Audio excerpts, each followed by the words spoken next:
এতটা দূরে থাকার পরেও আমরা ব্রাজিল এবং আর্জেন্টিনার প্রতি আমাদের কেন এই উন্মাদনা, এই ভালোবাসা? এর কারণ প্রত্যেকটা মানুষ যেরকম জিততে চায়, বিশ্বকাপ এটাও আমরা জিততে চাই।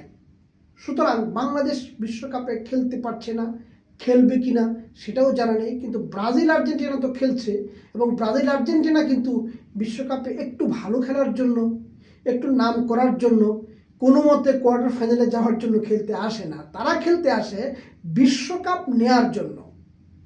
আর এই যে বিশ্বকাপ জয় করার যে অ্যাবিলিটি, সেটা দেখেই মূলত তাদের ফুটবলের যে সৌন্দর্য, ব্রাজিলের যে সাম্বার উন্মাদনা, আর্জেন্টিনার যে নান্দনিক ফুটবল, সেটাকে ভালোবেসেই মানুষ এই 7 সমুদ্র 13 নদীর পার, বাংলাদেশ, ভারত, এই উপমহাদেশের মানুষ ব্রাজিল এবং আর্জেন্টিনার প্রতি এতটা ভক্ত, এতটা অনুরক্ত।